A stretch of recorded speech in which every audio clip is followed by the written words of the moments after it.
Bismillahirrahmanirrahim. Assalamualaikum warahmatullahi wabarakatuh. Waalaikumsalam warahmatullahi wabarakatuh. Selamat pagi semuanya. Kami dari kelompok 4 untuk matkul kewarganegaraan akan mempresentasikan materi yang telah kami kerjakan bersama dan judul hak asasi manusia. Baiklah, untuk penjelasan yang pertama akan saya sampaikan. HAM merupakan terjemahan dari human rights, berarti hak manusia. Dan dalam bahasa Belanda disebut dengan nation rechten. Maksudnya mensenrechten. Secara definitif, hak merupakan unsur normatif yang berfungsi sebagai pedoman berperilaku, melindungi kebebasan, kekebalan serta menjamin adanya peluang bagi manusia dalam menjaga harkat dan martabatnya.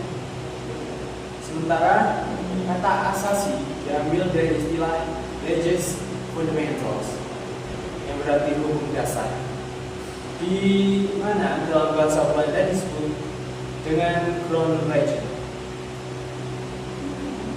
Secara definitif, hak merupakan unsur normatif yang berfungsi sebagai bahasa Jerman disebut dengan Grundrechte dan dalam bahasa Inggris disebut dengan basic rights. Antara human right dan basic right terdapat perbedaan yang cukup dasar. Human right merupakan perlindungan terhadap seseorang dari penindasan oleh negara atau bukan negara. Sementara basic right merupakan perlindungan seorang warga negara atau penduduk dari penindasan negara. Artinya, konsep human right lebih luas cakupannya jika dibandingkan dengan basic right. Untuk penjelasan selanjutnya akan disampaikan oleh saya juga.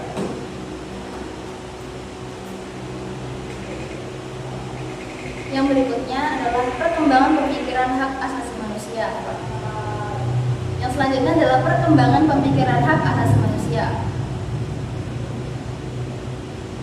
Karol Pasek, seorang ahli hukum dari Prancis, membantu kita untuk memahami dengan lebih baik mengenai perkembangan substansi hak-hak yang terkandung dalam konsep hak asasi manusia.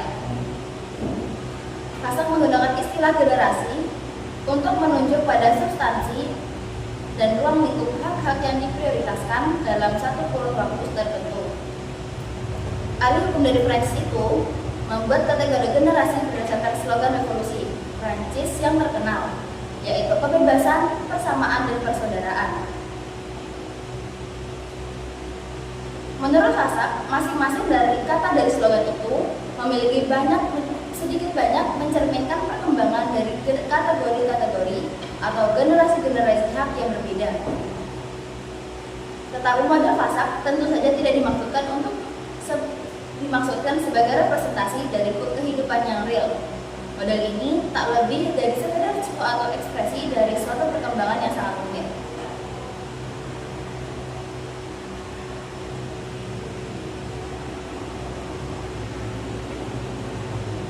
Selanjutnya, berdasarkan teori Karol Pasek, ada generasi pertama hak asasi manusia. Hak asasi manusia generasi pertama merupakan hak-hak klasik yang berfokus pada kebebasan sipil dan politik individu dari intervensi negara maupun kekuatan sosial lainnya. Hak ini menekankan kedaulatan individu atas dirinya sendiri, seperti hak hidup, kebebasan berpendapat, kebebasan beragama, hak atas perlindungan hukum, serta kebebasan dari penindasan dan penyiksaan. Selanjutnya ada generasi kedua hak asasi manusia. Generasi kedua hak asasi manusia mewakili perlindungan bagi hak-hak ekonomi, sosial, dan budaya. Hak ini muncul dari tuntutan agar negara menyediakan pemenuhan terhadap kebutuhan dasar setiap orang, mulai dari makan sampai pada kesehatan. Negara dengan demikian dituntut untuk bertindak lebih aktif agar hak-hak tersebut dapat terpenuhi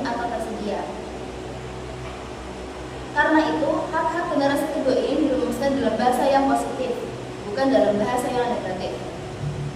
Inilah yang membedakannya dengan hak-hak generasi pertama. Selanjutnya ada hak generasi ketiga. Hak asasi manusia generasi ketiga atau hak solidaritas menekankan kepentingan bersama antar bangsa, terutama diperjuangkan oleh negara-negara berkembang. Hak-hak ini meliputi hak atas pembangunan, perdamaian, pengelolaan sumber daya alam sendiri, lingkungan hidup yang baik dan sehat, komunikasi, serta warisan budaya. Berbeda dari generasi sebelumnya, generasi ini bergantung pada kerjasama internasional, bukan hanya tanggung jawab satu negara. Meski masih menimbulkan perdebatan mengenai subjek, pelaksanaan dan mekanismenya, hak-hak ini mencerminkan tuntutan akan keadilan global dan tatanan internasional yang lebih setara. Yang terakhir, ada keberkaitan atau invisibility dan kesaling tergantungan atau interdependence. Deklarasi Universal Hak Asasi Manusia lahir sebagai hasil kompromi antara berbagai ideologi dunia, seperti liberal barat, sosialisme, hingga kontribusi negara-negara berkembang, sehingga mencerminkan konsep universal tentang HAM. Meski awalnya dipengaruhi dengan kuat oleh pemikiran barat, pemikiran tokoh seperti Karl Marx dan perjuangan negara dunia ketiga memperluas cakupan HAM, termasuk hak kolektif dan penentuan nasib sendiri. Perbedaan fokus antara negara maju yang menekankan hak sipil politik dan negara berkembang yang menekankan hak ekonomi sosial pada akhirnya melahirkan kesepakatan bahwa semua hak asasi manusia bersifat menyeluruh, saling terkait dan saling bergantung. Kemudian, perkembangan pemikiran HAM di Indonesia. Pada awalnya, perkembangan pemikiran HAM di Indonesia dimulai pada masa prakemerdekaan, yang dimulai dari perjuangan melawan kolonialisme. Nilai-nilai keadilan, kebebasan dan hak menentukan nasib sendiri tercermin dalam gerakan kebangsaan dan organisasi modern awal pada abad ke-20 seperti Budi Utomo, Serikat Islam hingga Perumusan Sumpah Pemuda. Meskipun istilah HAM belum terkenal, pemikiran dasar tentang hak untuk merdeka dan bebas dari penindasan sudah tertanam. Kemudian pada masa kemerdekaan dan Orde Lama, setelah proklamasi 17 Agustus 1945, jaminan HAM tercermin dalam pembukaan Undang-Undang Dasar 1945. Khususnya alinea pertama yang menegaskan bahwa kemerdekaan adalah hak segala bangsa. Namun pada era Soekarno, penekanan lebih banyak diarahkan kepada kepentingan negara dan kedaulatan politik, bukan pada perlindungan hak individu. Konsep HAM kala itu masih dipandang sebagai bagian dari perjuangan kolektif melawan imperialisme. Kemudian pada masa Orde Baru, Indonesia berada dalam rezim otoritarian. Kebebasan sipil sangat terbatas. Kritik terhadap pemerintah sering ditekan dan banyak terjadi pelanggaran HAM seperti peristiwa Tanjung Priok tahun 1984, penculikan aktivis menjelang reformasi 1998, hingga tragedi Timor Timur. Meski demikian, tuntutan masyarakat sipil dan tekanan internasional mulai memunculkan ruang bagi wacana HAM. Pada tahun 1993, Presiden Soeharto mengeluarkan Kepres nomor 50/1993 yang membentuk Komisi Nasional Hak Asasi Manusia atau Komnas HAM sebagai lembaga independen. Kemudian masa reformasi tahun 1998 hingga sekarang. Masa reformasi menjadi titik balik pemikiran HAM di Indonesia. Tuntutan masyarakat setelah jatuhnya masa Orde Baru masukkan berbagai kebijakan, yaitu ketetapan MPR nomor 17/MPR/1998 tentang HAM, Undang-Undang nomor 39 tahun 1999 tentang hak asasi manusia, Undang-Undang nomor 26 tahun 2000 tentang pengadilan HAM, Amandemen Undang-Undang Dasar 1945 yang memasukkan bab 10 50A tentang HAM, pasal 28A hingga 28C. Sejak saat itu, wacana HAM semakin luas mendapat hak sipil, politik, ekonomi, sosial, budaya, hingga hak kelompok rentan seperti anak, perempuan, dan penyandang disabilitas. Namun, tantangannya masih ada, seperti penyelesaian kasus pelanggaran HAM berat masa lalu yang belum tuntas dan lemahnya penegakan hukum.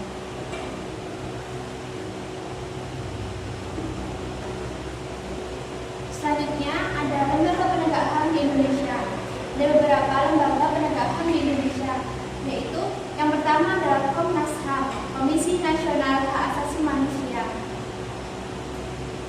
Penegakan HAM di Indonesia terjadi ketika muncul keputusan Presiden Kepres RI nomor 129 tahun 1998 tentang Rencana Aksi Nasional Hak Asasi Manusia Indonesia 1998 sampai 2003 dalam rangka menegakkan HAM dengan dasar segala ketentuan aturan hukum.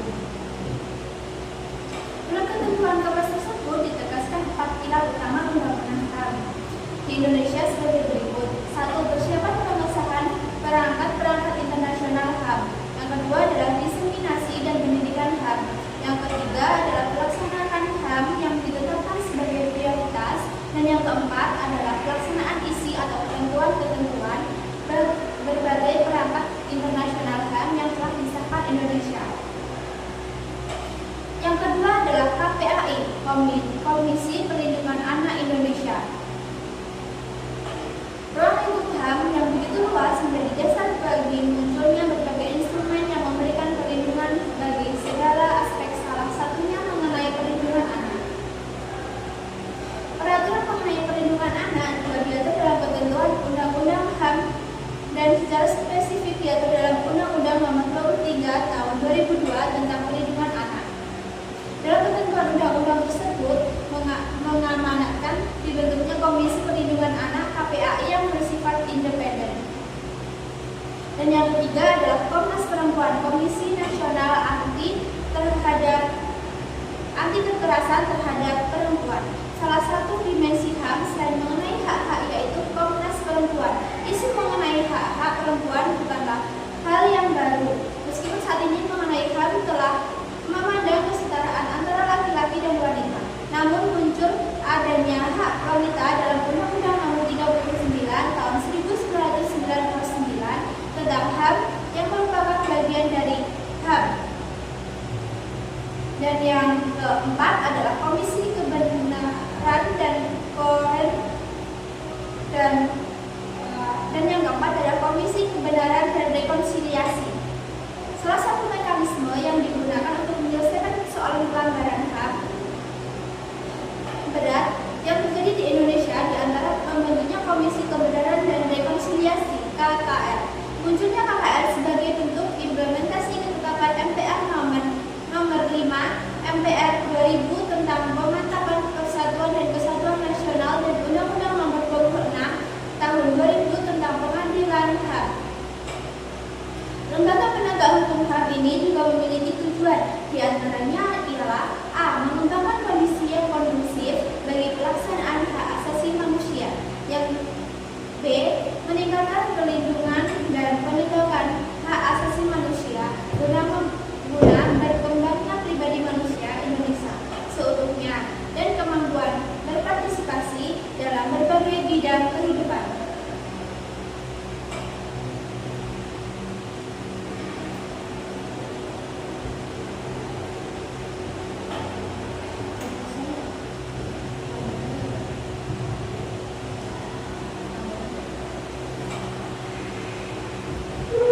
Adapun pelanggaran hak asasi manusia dibedakan menjadi dua, yaitu pelanggaran HAM berat dan pelanggaran HAM ringan. Pelanggaran HAM berat contohnya peristiwa tahun 1965 sampai 1966, peristiwa Talang Sari 1989, kerusuhan Mei tahun 1998, dan penghilangan paksa tahun 1997 sampai 1998. Dan pelanggaran HAM ringan contohnya penganiayaan, penghukuman yang kejam, perampasan kebebasan pribadi dan berekspresi serta penghalang hak untuk memperoleh pendidikan dan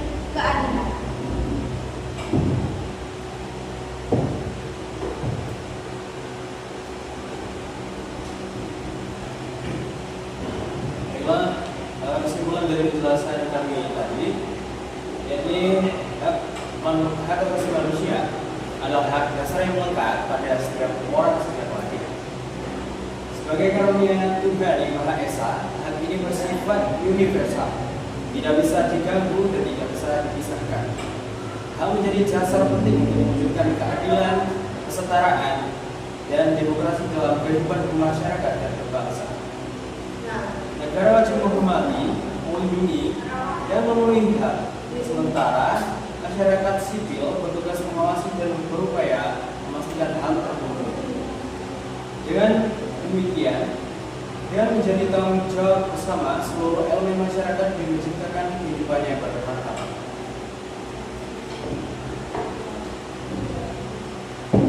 Baiklah,